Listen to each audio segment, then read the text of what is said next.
If you're a new writer just starting out, you're going to want to stick around because we're going to be going over some live advice on starting your first story. And we're also going to go over some mistakes and some just like common pitfalls that I've ran into, and we'll have the conversation and bring you along. And if you stick around till the end, we're actually going to be going through tips for starting your first fantasy story. But before that, we're going to do a couple writing sprints. Feel free to join along if you feel like you need to get some writing done. Otherwise, you can watch me as I go on my story, The Last Scarecrow, and you can live vicariously through my writing style. All right, welcome to Kauffman Writes. I'm Kauffman, and this is our daily creative writing live stream. We're going to hop right into it with our daily writing sprint. And as I'm loading this up, don't forget that if you have any creative writing or just any common writing questions, feel free to drop them in the comments below, and we'll touch upon them after the first writing sprint. So we're going to throw up their first writing sprint, number 1, 20 minutes. And by the way, if you've joined me before, you might notice I'm playing around with a different background. I'm playing around with a little different setup. I'm trying to come up with ways to make it more just visually appealing. So if you like what you're seeing, let me know down in the comments below, because I want to make it more interesting and engaging. Something that screams writer. All right. So let me throw on some music. Let's see. Today we're going to let's go before the battle.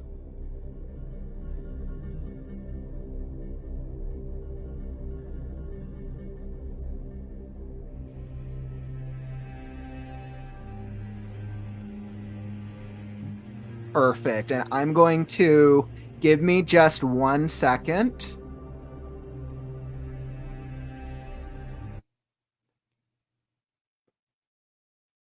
All right, I'll be right back with you.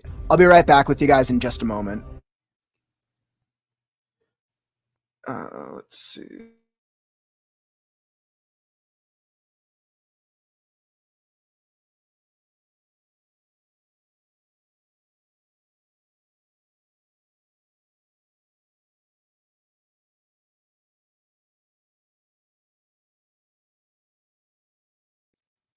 All right, sorry about that. Needed to make sure that I had my live stuff all set up for you guys. All right, so I'm going to throw up that music. Cool. I wanted to make sure that you could hear it. It's a little low on my end. Perfect. So let's get that going. Let me throw up my story. And of course, we're going to be doing 2 live writing sprints today. So let's get into the first one. Now, once again, I'm playing around with a different setup today. So this might be a little bit of a learning experience for me. All right, so let's get into it. And we got the 20 minutes on the clock, and it's time to write now.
By the way, welcome to the stream, Jessica. Thanks for stopping by today.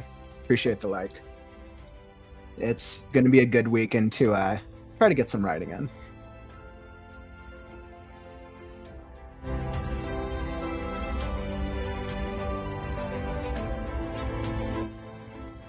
As a side note, I was writing this line, and it made me think back to the that saying with Indiana Jones with his snake line. I'm like, every single instance that the last scarecrow faces an obstacle in the story, he is always put up against fire. I thought this would be fun to play around with his character development throughout all these obstacles. We're going to actually have more fun with fire in some of the magics to come.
I just had to throw this up. Indiana Jones is absolutely an underrated classic.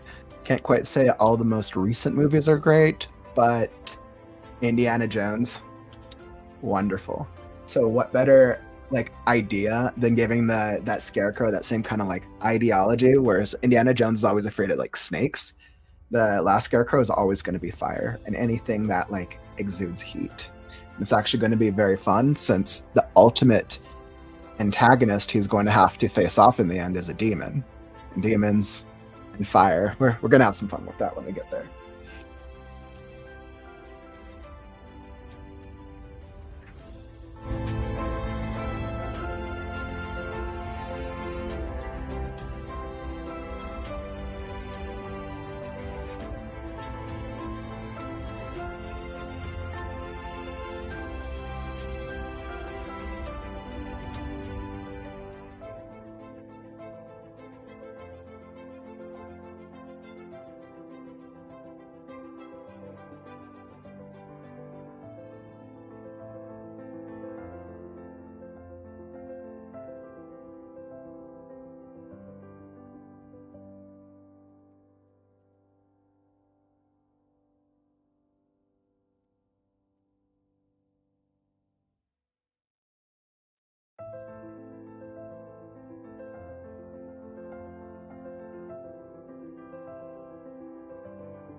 All right. Perfect.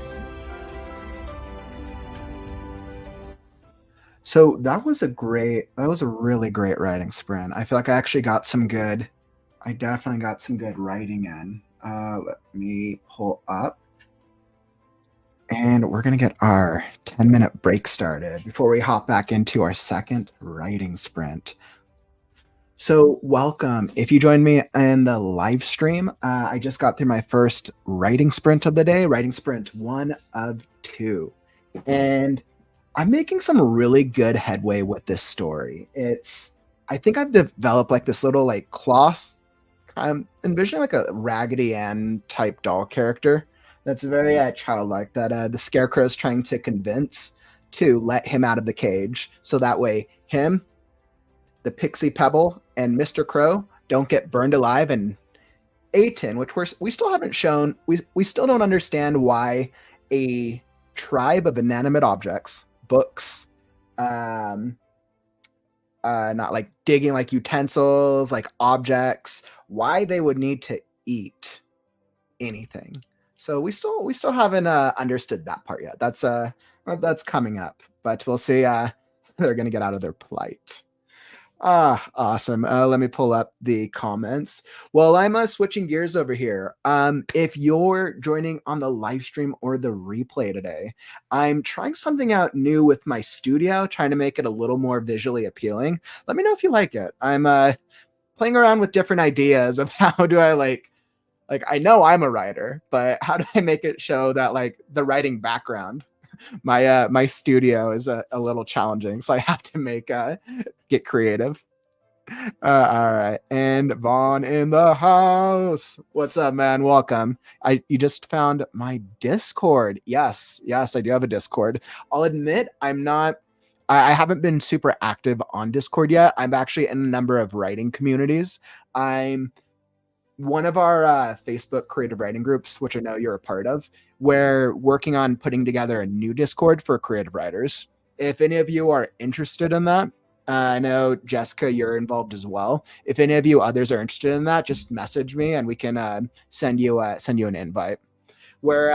Something we're trying to do, or something I've been trying to do on social media, is trying to find more ways to bring value to writers, whether that's through networking, whether that's through doing group Zoom calls. One of our Facebook creative writing groups, we're actually going to be doing a Zoom call for creative writers this Sunday at 2.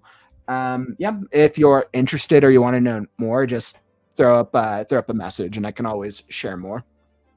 Awesome. So while we're on our break, oh, that's right. You should probably want to see what our timer's at. All right. So there's 7-minute break. So while we're on our break, I pose this question to you. Do you have one writing mistake or one piece of advice for new writers? In all your time working on stories and being a storyteller, what is the one thing that like now you think back, you're like, I wish I knew that before starting my first story? When I think back to my very first story, I created this I got this create your own story kit when I was 7 or 8 years old, and I thought that it would be a great idea to do a better retelling of the Mario franchise. I was just so confident and so adamant, and I ended up developing a 20-part book series full of stick figures and everything. It was cute. But something that I wish that I had learned early on, I wish that I had transferred more of my original writing onto my computer. Growing up, I did a lot of writing in notebooks, and I probably filled up about 15. I probably filled up about 15 notebooks worth into my on just of this my original first epic fantasy story I wrote. That was one of my learnings. I wish I had kind of better balanced that instead of just suddenly having 15 notebooks and then I was like, I have to put all this onto a computer. So that was a learning experience. You know what? This is actually a really good one. If you're a writer and you've ever worked on any type of story or you're thinking about working on a story, save your work. Now, don't just rely on saving it in the word processing program. I learned this the hard way. And I know I've had friends out there, other writing friends, who've also learned it the hard way. Back up your work on not just your desktop or whatever writing device that you use. Back it up online if you feel comfortable doing that, or back it up on some type of external removable hard drive or something, because you never know if your computer is going to crash and or break down on you. I have been the unfortunate, and I mean the unfortunate, victim of losing a good chunk of my work twice in my life. I know this, like, all right. So like when I was younger, I like backed it up every once in a while, but it wasn't consistent enough. And then my laptop, I got the blue screen of death, and I lost like a good 6 months worth of writing. Now, luckily, I hadn't written like too much. It was probably maybe a couple times at that point in time. I would say it was like maybe a couple of times a month. So it wasn't like an extraordinary amount. But what I did lose, I was so upset because I was like, that was gold. That was amazing. That was incredible. And then you're not going to believe this. Like, all right, you're not going to believe this. So about a year and a half ago, I had all my stuff saved. I had learned the hard way. I had it saved on my computer. I had it saved online to the cloud, and I had it saved onto a removable hard drive. The computer that I had crashed. When I got a new computer and I went to go retrieve my stuff, the online works that I had saved, because I was at the time doing a lot of screenwriting in the Final Draft software, was corrupted. And then the stuff that I had saved on my removable hard drive was also corrupted. And I lost a lot of work, even though I tried to save it. So now I'm like, I save it on like 3 or 4 things at a time when I hit like processes in my story. I like to make sure that I'm saving weekly. Nightmare. So please, if there's anything you learn, one thing, save your work. Don't pull a Kauffman. Hey, what's up, Missy? Missy Never Miss. Welcome. Thanks for hopping into the chat. Let's see. Can I have some advice? I got proposed to yesterday, but I didn't say yes. But I didn't say no. Okay. Well, okay. So I said I'm scared and I'm just confused because he treats me so well. But I'm really scared and don't know if he is the one. How do I know? Relationship advice. You know what? First off, thank you for asking. I've been in so many relationships throughout my life. And I think there's a lot of couples who end up getting together who, because they haven't worked through their personal issues, they end up going on this life journey. They end up doing commitments like marriage, children, the whole 9 yards, and then they end up getting divorced. Our divorce rate in this country is high because people aren't right with themselves before they enter into these long committed relationships. But I've also known some couples who've like been together for like 40, 50 years, and I think that's phenomenal. I think Missy Never Miss. I think what it comes down to is understanding yourself. So it sounds like right now you give it a neutral answer because you have to think about it. I think that's great. I think if you weren't expecting a proposal, like that would be a lot for anyone. But I'm really scared. So Missy, my suggestion is ask yourself, what is it that you're actually scared of? And this is actually a writing technique that I do. Go grab a journal, or at some point when you're by yourself, write down a bullet point list. What are the things that you're actually afraid of? I've dealt personally with so much anxiety and depression throughout my life. And a lot of the times when we have it trapped up here, it feels 10 times worse. It actually feels much, much worse because we're not externalizing it.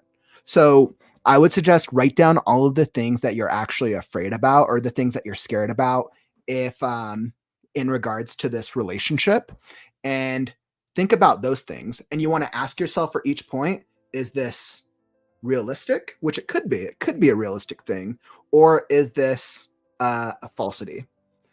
That's like the type of work that I would go through in with my therapist. So like that's some like grade A, grade A therapy advice. Although I'm not a professional therapist, but I think that's something that I would recommend. And then thinking through your fears, I think will better serve you in making that decision. Obviously, you're the only one who could say yes or no, but if he treats you so well, and if a lot of your fears are just unfounded, then go for it. If you have some like legitimate fears that are a result of like your personal, maybe it's stuff about you, or maybe it's specific things he's done, then address those fears and think through those fears first.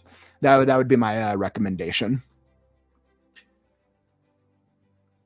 Thank you. Thank you for asking, by the way. I actually really do like dealing with relationship advice. My early YouTube videos, I did a lot of self-awareness, videos.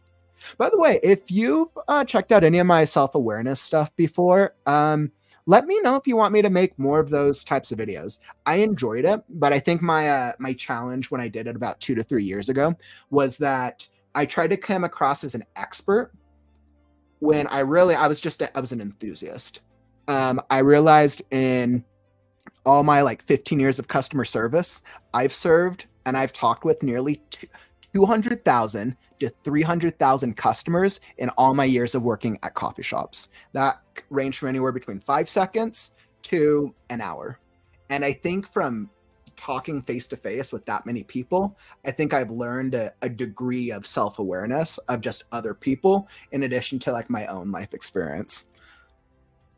So of course, I hope that helps a little bit. Please, like, good luck with figuring it out, by the way. Like, let us know how it goes. Engagements and proposals can always be like the most exciting thing or the most like scary thing. So definitely let us know how it goes. I hope I hope it works out well for you. And let's see. Vaughn, I left my journal on the school bus. Oh, no. No, that's the worst. Oh, I'm sorry, my man. Oh, I'm so sorry. That sucks. I'm trying to think of if I've never left a journal anywhere, but I know when I was traveling through I was doing a backpacking trip through Europe about 10 years ago. My favorite beanie. I left it at the airport. I like will always remember that beanie. And it was like this, it was probably worth like $2. But in terms of like emotional value, it was worth $1,000 to me. And I didn't realize it till we were on the plane leaving the country. And I'm like, oh, it was my favorite. It would only now only survives in the memories of my heart. Let's see, Vaughn. I went to a college campus in 8th grade, and they gave us a journal to learn about college. Yeah, that's actually that's a really good strategy because you want to take notes and you want to write down stuff, especially as you're understanding and like learning and being a part of just new things. It's actually a good idea. Yeah, I always wonder like what I have a lot of notebooks, but now in this day and age, I'm trying to find balance between notebooks and between writing my like digital writing stuff online. And at times I'm still not sure if I found like what my right balance is for me. Everyone's different. I've met writers who only write in notebooks. I've met writers who only write on computers. It just comes down to like what works for you. But I think regardless of what style that you write in, like getting things out of your head always, and especially if you're dealing with new experiences, emotional experiences, writing experiences, always write them down 100%. Jessica, I left a spicy short story in a notebook on a plane once. A spicy short story. You first off, I'm sorry that you left it on a plane, but now I'm like thinking of like it feels like there's like a short story there of like some I like envision like some like random person getting onto the next plane, sitting down, and then them finding like this like lost notebook just like underneath the seat, and they start reading it the entire like next plane flight, and it's like this very like spicy transformative experience for them, but there's no name on it and it changes their life, and then they have to go track down the author. That's a story it reminds me of. It sucks that it was a good story. Hopefully you were able to reimagine it in its second retelling. In my last round of a work that I lost about a year and a half ago, there's one of my screenplays, which I like love. I love. I haven't been able to bring myself back to get back to like rework it. I was so happy with the pilot script, and I just like it was so good, but come back to it eventually. So I totally feel your pain. Let's see. I have an iPad, but I can never go to the point of buying the iPencil. You know what? I almost got the iPencil too, actually, when I was when I got my when I got a tablet. I almost got the wait, did I? Actually, I think I did get the pencil because I think it was one of those like 2-for-1 things, but I never actually ended up using it. Like I just ended up using it more as a computer because like I don't like the writing thing, like it was all right, but I think I just preferred to type because I had the digital thing. Interesting. But I think like that, I think the pencil does work out really well for some people. One of my previous partners, whenever she was in school, literally all she did was she used her tablet for writing, for doing like notes, doing class, doing work. Like that was the only thing she used. So I could see like the value, especially for students. Jessica, that would be a good story. And it was a great short story. So I hope they had a great read. I'm sure they had a great read. Jessica, I'm sure they had a spicy read. All right. And, all right. Thanks for joining in the discussion, all y'all. Let's see if you found any value, by the way, in the conversations or the writing sprint so far. Don't forget to smash that like button and or follow or subscribe. Daily creative writing live streams, maybe some daily relationship advice if you need it, every single day. I'll be here and come join me. That way you'll know when I go live. Right now, I'm currently go live from YouTube, Twitch, Instagram, and Facebook. And when I make sure that I'm consistent on those, I'll probably add a couple more. All right, but this break brings us to writing sprint number 2. So time 2, right. So let me minimize this. Let me reset the timer. And once again, if you're just hopping into the live stream, I'm going to be doing my second 20-minute writing sprint. Feel free to join me if you want to get some writing done, or you can live vicariously through me as I write, and you can read along. I have the synopsis up here of what I'm working on, The Last Scarecrow. And right now we're about to see if the Scarecrow, the Pixie Pebble, and Mr. Crow are about to get burned alive by a village of inanimate objects. All right, so let's get the music.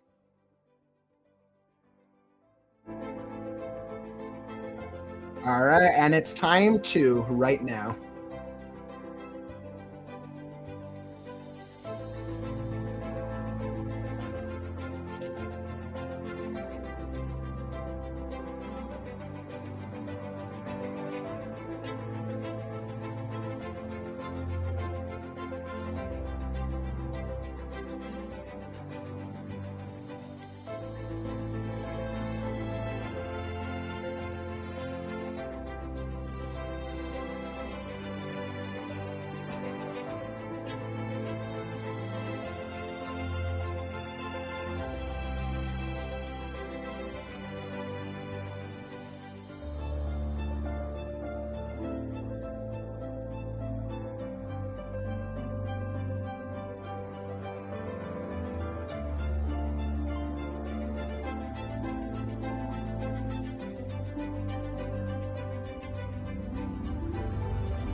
Hey, Lady Memenstein, thanks for hopping by the chat and the stream. Welcome. We're just in the middle of a writing sprint right now. Feel free to read along or get your own writing on.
Missy, I just saw your question pop up. Really great question. I'll touch upon it after the writing sprint. So stay tuned.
Oh, okay.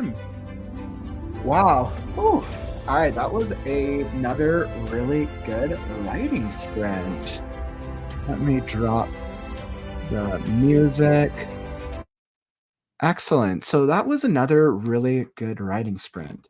I was asking myself how I was going to get the scarecrow out of the cage. And I was like, all right, we'll use this little like raggedy cloth creature to help him out. Um, interesting. So like it's the vision that I get with this like fantasy. Like I have a scarecrow, a crow, and a pixie are all like trapped in this village of inanimate objects. where I'll get to see tomorrow what the next part of their journey is going to be. Unfortunately, it is not going to be too good for them. It's only going to get worse. But we'll see. We're gonna have some fun. I'm about to reintroduce one of their next main heroes that are going to join them. If you've been joining me along on the journey so far, I introduced a rabbit character earlier on in the story. It's going to be a type of rabbit creature that has the ability to steal colors from just creatures and things. I thought it would be like the most fun ability. I saw it in I think I saw it in a show one time, but like they could like literally take like the color like red out of something, and then that affects the way that their magic interacts with the world. So well, that was fun. Let's see. Let me hop over into the comments. Akio, hey, welcome to the chat, Akio. Thanks for dropping by.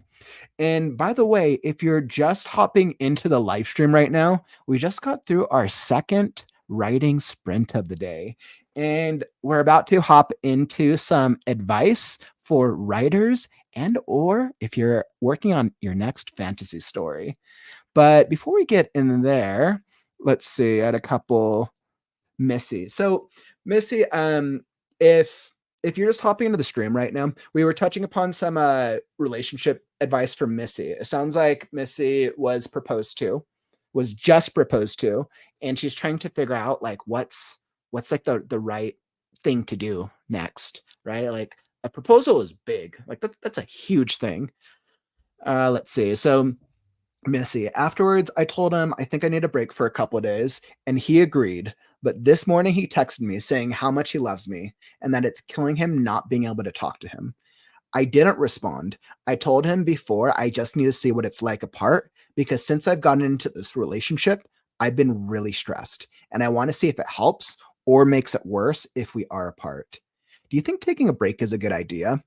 You know, that's interesting. Kind of so getting a little bit more context about this situation, I think I think you want to ask yourself, why do you want to break? Right? So that's the line of thinking that you really want to go through. So it sounds like he proposed, and usually for proposals, now if you're in the stream, feel free to drop a comment on this. Have you ever been proposed to or like dealt with a proposal before? In my experience, isn't that usually something like a couple like talk about previously before it happens? Like they talk about like, okay, yes, they're both on board with wanting to get married, and then the proposal can happen. But I've never been proposed to personally, so I just haven't experienced that. But when I think about like our like personal self and our relationships, I think there's definitely something there on like why you need a break. Let's say I told him what's like to be a what it's like. So essentially you wanted some space. And I think any good relationship needs space, right? You need time where you can like have all the great time with them and then the great time apart from them. In my experience, when you get to a point in a relationship where you spend like 100% of your time with each other, you're literally just setting yourself up for failure. For me, I'm like extremely independent. So then in a lot of the relationships I've been involved in, I like to have the time with whoever my partner is, and then I also like to have my time alone. And just because I like to have time alone doesn't mean that I'm not happy about the relationship. It's balance, right? You need balance for yourself and balance for your relationship. Um, that sucks if you've been really stressed, right? So like I think where you really need to look at is what are all the specific things that are making you stressed. And if there are specific things that are a result of the relationship, that's something that you should address before even moving forward. If there are a lot of things that are stressing you out that are a result of yourself and your own baggage, then that's work that you need to do. And I think that's still stuff that you can bring up, but essentially that's the type of stuff that you should talk about like with a friend or with like whoever your support network is, or therapy. I'm a huge proponent of mental health, so I always recommend therapy. And especially after dealing with customer service for 15 years, like there are more people who went to therapy. We'd be in a much better world, let me tell you. Um, yeah, and it's like, do I think taking a break is a good idea? If the relationship's stressing you out, I mean, maybe you should take a break, but I think it's more important to think of the why. I'm always going to think of like, what are the reasons why? But clearly your gut's telling you something. Externalize the reasons and trust your gut. Those are my two recommendations. Externalize the reasons and trust your gut. And I think that hopefully that helps out a little bit, Missy. Sorry that you're going through such this like crazy like roller coaster of an emotional experience. So yeah, I hope that gives you a little bit of value. Yeah, interesting. I'm asking myself what I would do if I was in your position. I'd probably, let me think. Honestly, if I was in your position, I would literally just sit down and talk with them. I bring them, ask them to go meet up at a coffee shop or somewhere safe, and literally just talk to them after you've thought through what are all the reasons that you don't feel comfortable or stressed or anxious, right? Because those things probably aren't going to go away. It's like just talk about them. Communication. Let's see. And Vaughn, thanks for checking in. I had to stack wood instead of writing.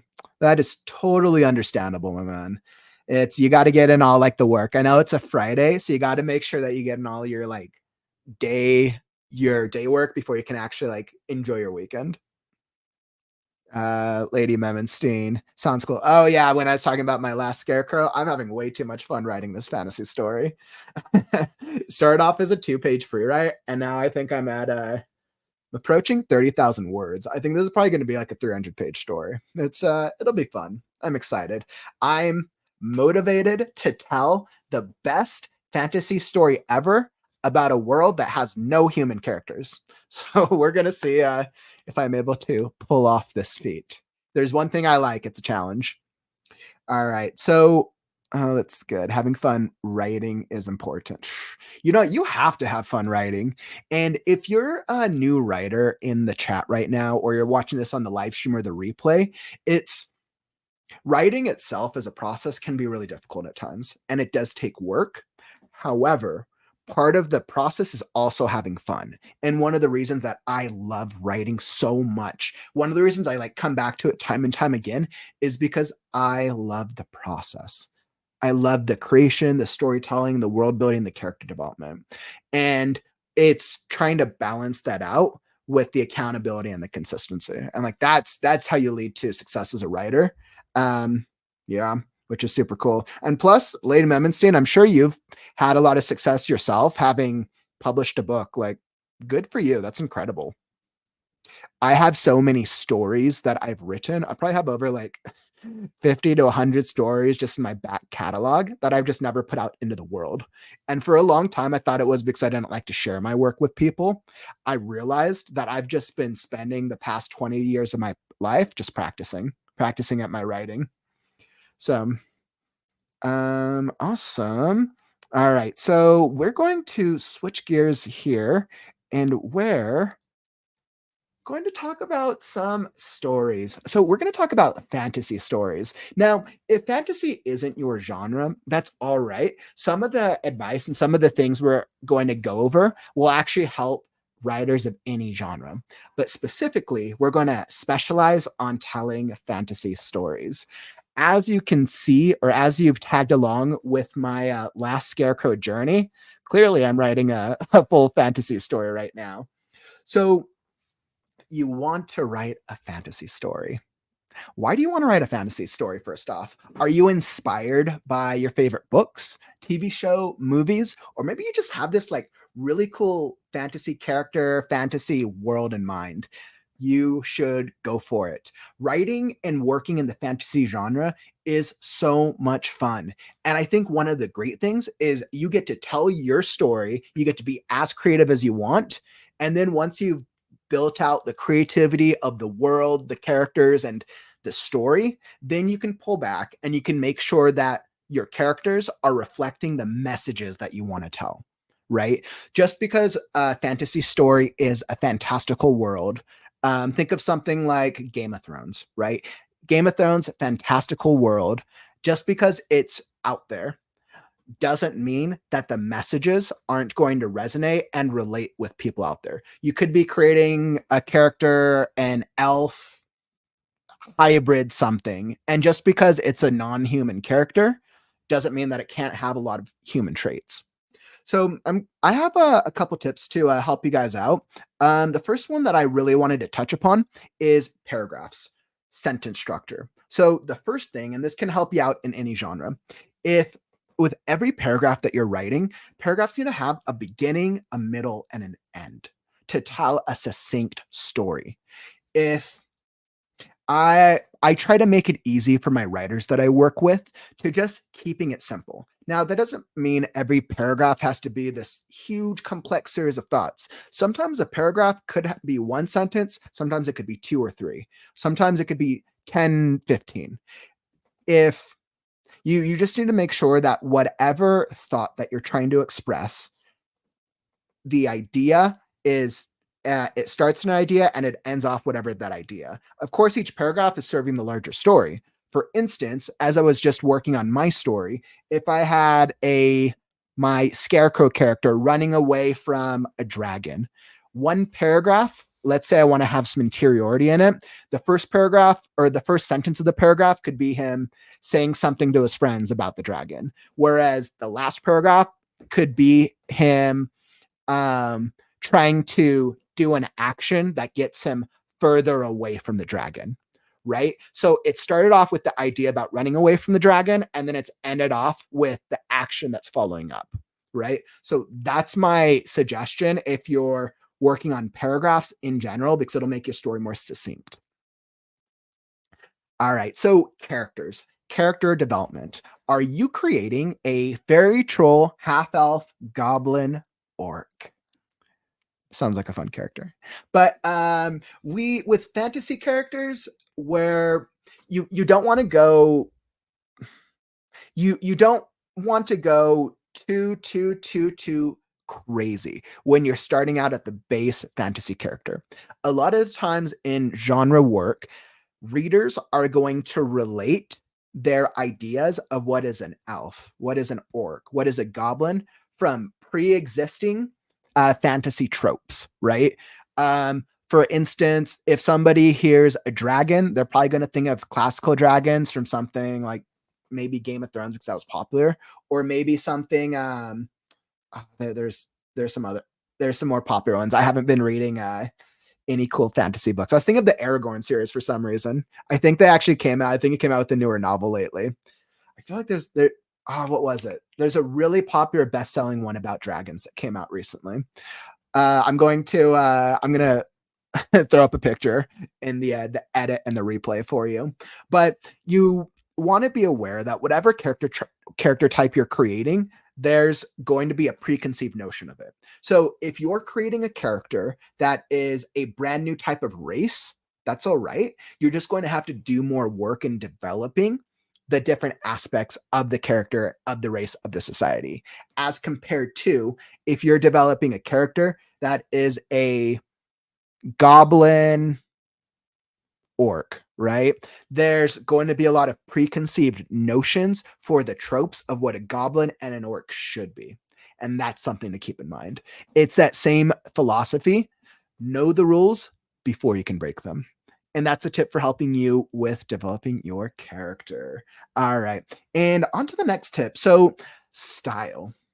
Are you a plancer? I was like, not plant, a pantser or a plotter?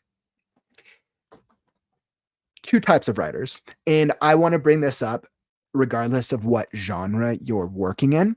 A pantser is the type of writer who just comes up with an idea and starts writing and start just going full forward with whatever they have in their heart. Whereas a plotter is the type who's going to outline. Before they even write one word on the page, they're going to come up with a full detailed outline of the characters, the story, the plot, and all the things. So that way they can tell a succinct story. There's no right or wrong way. Every writer has their own style. And the great thing is you get to choose. So if you're the type where you get inspired and you're like, oh, I just need to write it down, do that. Or if you're the type where like, I need to strategize, do all the strategy before. But regardless, I always suggest be intentional with your choices. If you're going to go for an write, do that. If you're going to plot, do that. Be intentional. And then that way it's going to help you with telling your story, right? Um, I find that as a writer, when we do things without intention, they can come across as we can lose interest as we get into our writing, or we can lose our way, or we can get lost in the story we're trying to tell. Let's see, Lady Memenstein. I think that's why many fantasy writers are stuck in world building so much instead of just writing a story. They just develop hundreds of backgrounds and magic systems and fail to write.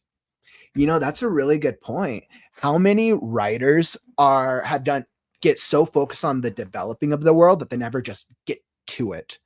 If you're hopping into the live stream or the replay, let me know if you've ever dealt with this before. Have you ever come up with this really cool idea for this like epic fantasy world?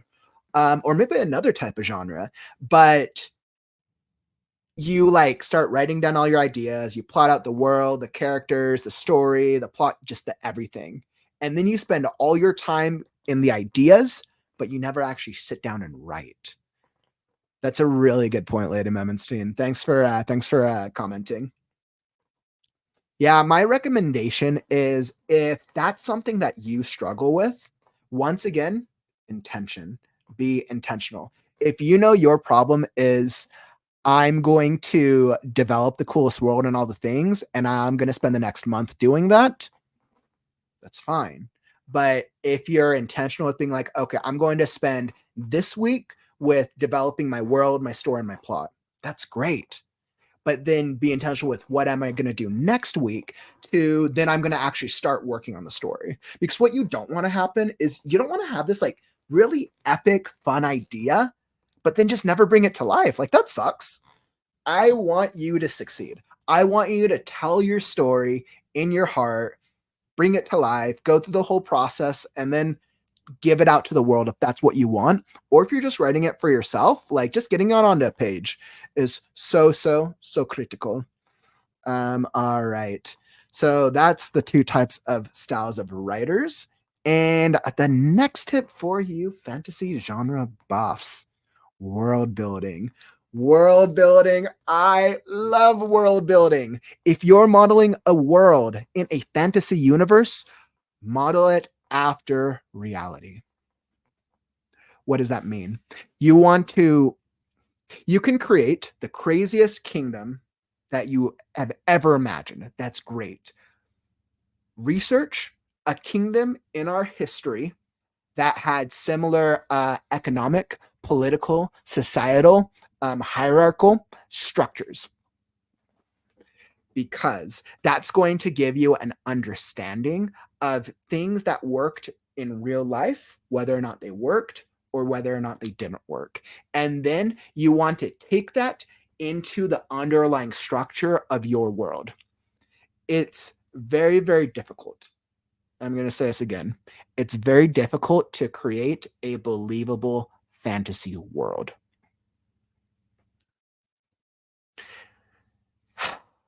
The reason it's difficult is because there's so many elements that go into developing a society.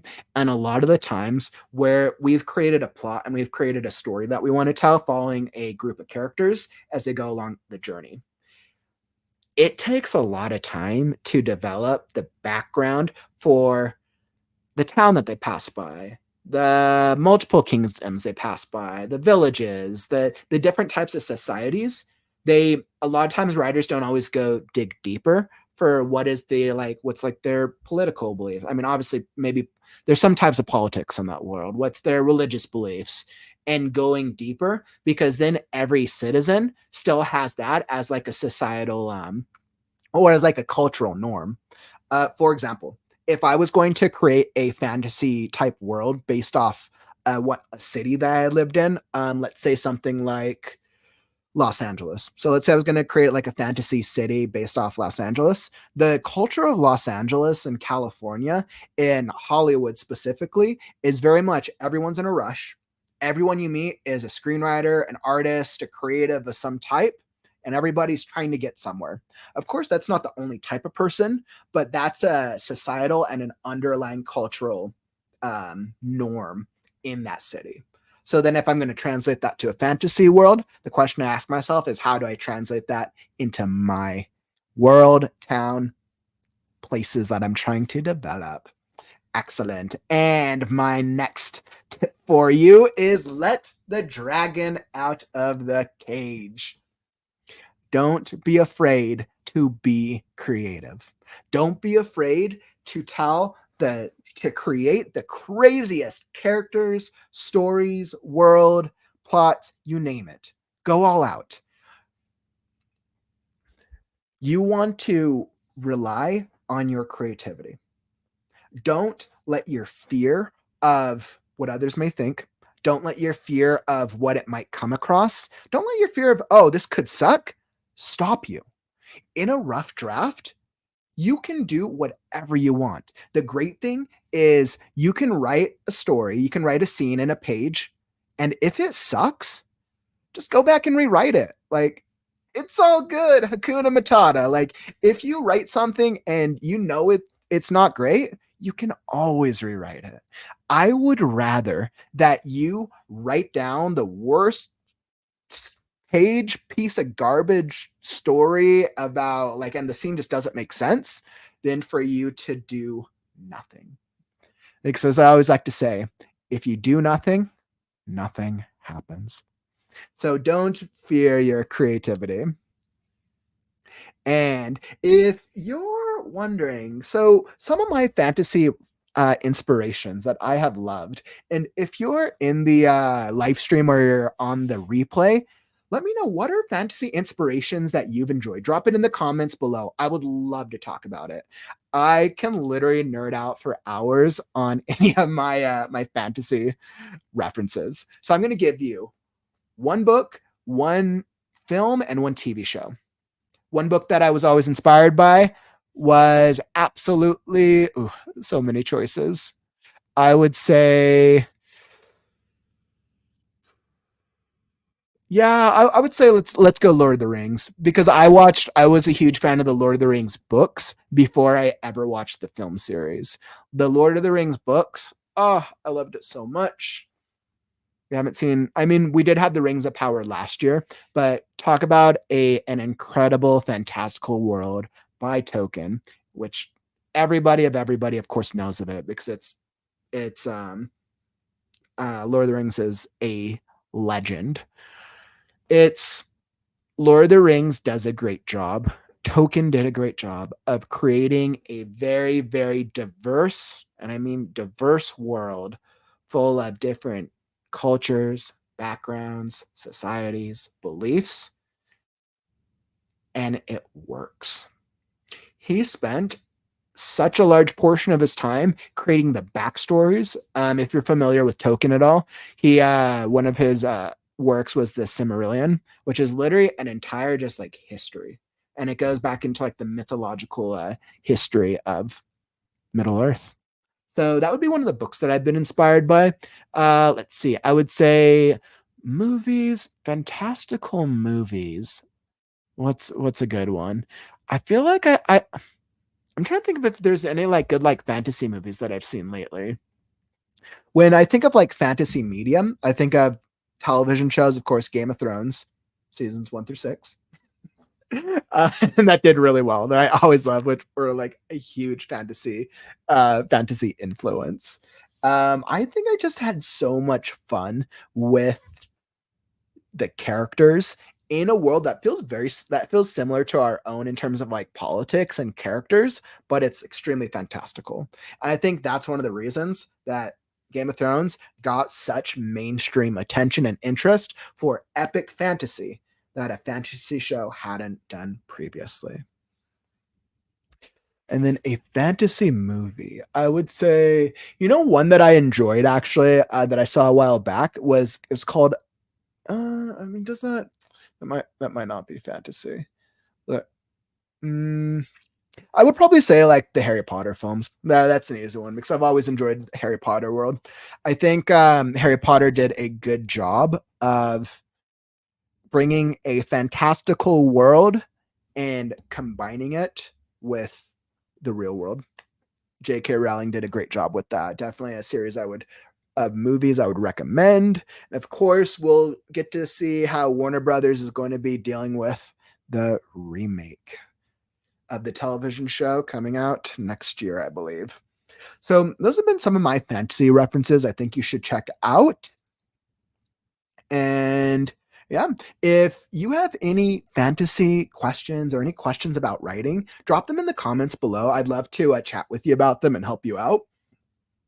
But in other news, so creative writing on the morrow. So what do we have lined up? So if you're here in the stream, or if you're catching this on the replay, my schedule for tomorrow, we're actually going to be going live a little earlier since it's a weekend, and Saturdays are a special day.